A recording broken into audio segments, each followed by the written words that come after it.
Vladimir Putin has used a strategic technique to conceal the unraveling of the assault from the bulk of soldiers. By ensuring that only a limited number of frontline soldiers are drawn from the capital, the Kremlin has carefully shielded Moscow from the terrible realities of war. According to reports, Vladimir Putin has withdrawn Russian military soldiers from smaller cities on the country's fringes to shelter the political elite from the repercussions of his special military operation in Ukraine. As a result of the Russian government's tight control over the media and the internet, it is difficult for the majority of the civilian population to get trustworthy intelligence updates about the battle. Dr. Patrick Berry, a conflict analyst, said, "Much has been done to keep the political costs of this as low as possible."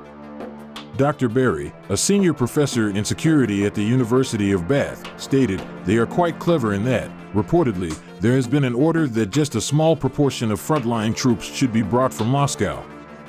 This would limit the number of corpse bags and coffins returning to Moscow, where the elites reside. Many of these returning soldiers are moving to Siberia and these little settlements that are hardly linked to the internet. When they finally return, the widespread belief is that a fascist Ukraine has victimized them because he has such a firm grip over the media sphere, having stifled the television and the internet. They would accept that without question if their kid died fighting for Russia."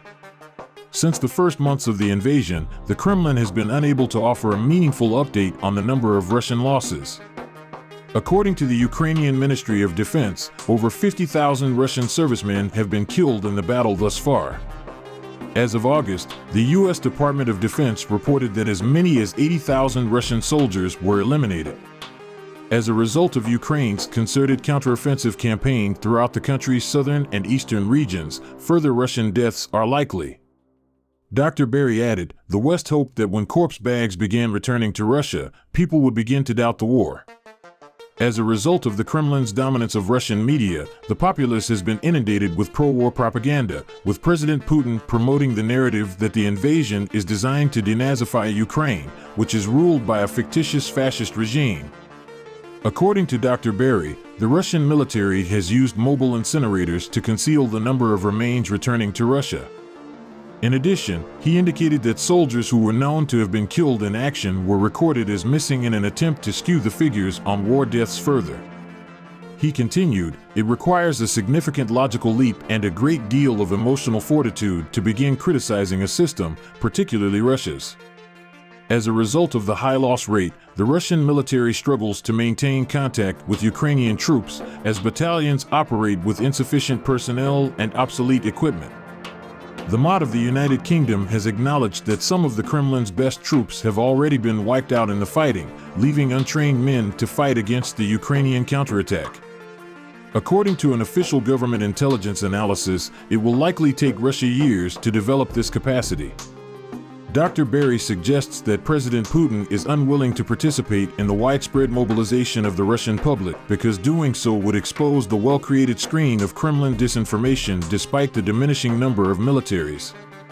5 blasts have been reported in the hamlet of Bohdair, district of Melitopol, where Russian intruders have stationed military forces and equipment. Melitopol Mayor Ivan Fedorov issued the pertinent statement through Telegram. Right now, 5 bombings have occurred in the hamlet of Bohdair near the Malachnia estuary, where the occupants redeployed part of their military hardware and soldiers, Fedorov wrote. Explosions were also reported at 4 a.m. near the settlement of Radovanivka. Unconfirmed is Russian losses. A notice that since late February 2022, Melitopol has been under brief Russian control. Donetsk Regional Military Administration has shown the military equipment abandoned by fleeing Russian forces. The relevant video was uploaded on YouTube by the Donetsk Regional Military Administration. The film depicts the destruction of many pieces of Russian military equipment, including tanks. When fleeing from Bohdair, the Russians abandoned military equipment. Our artillery damaged some vehicles, but others are still usable. According to the article, this equipment will serve the Ukrainian military after repairs. A reminder there that between February 24, 2022 and September 17, 2022, Russia lost around 54,250 soldiers in Ukraine. The fifth cargo aircraft of the Spanish Air Force has been dispatched to Ukraine with munitions for large-caliber weapon systems. The Ukrainian General Staff stated this in a Facebook post, quoting the Spanish Ministry of Defense.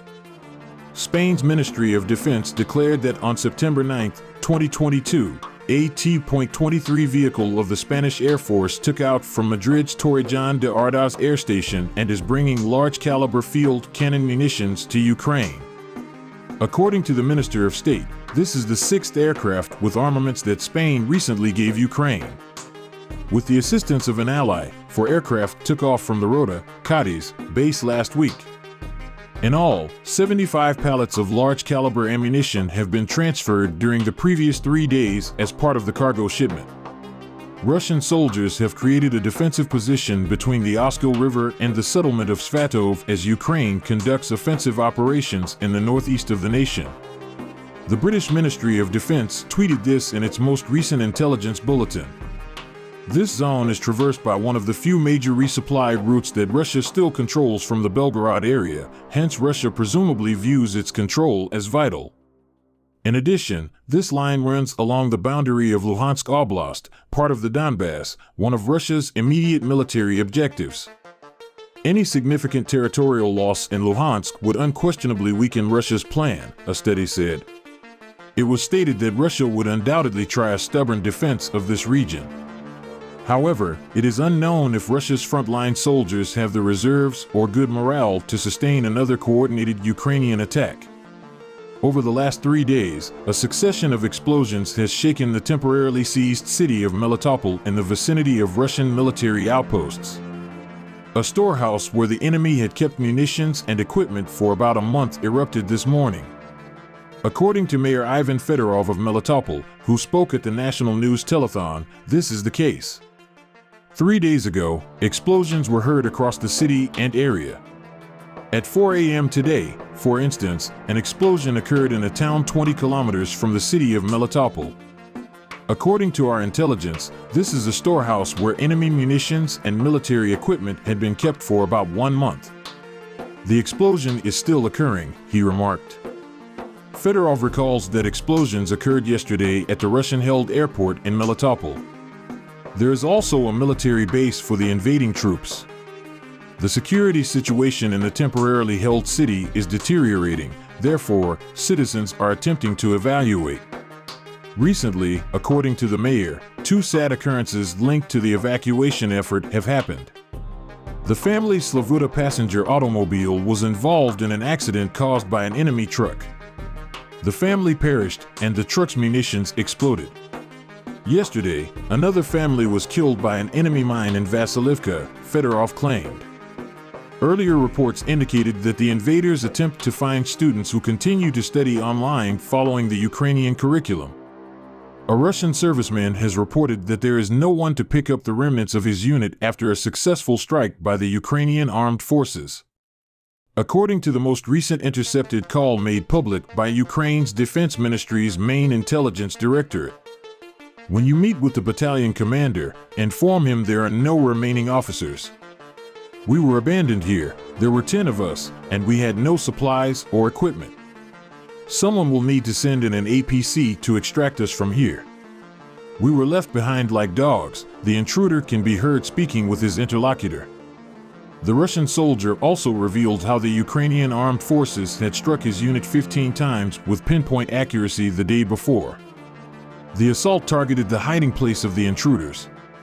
Earlier, the Ukrainian intelligence service intercepted the Russian invader's conversation with his wife, describing how he narrowly escaped Ukrainian bombardment.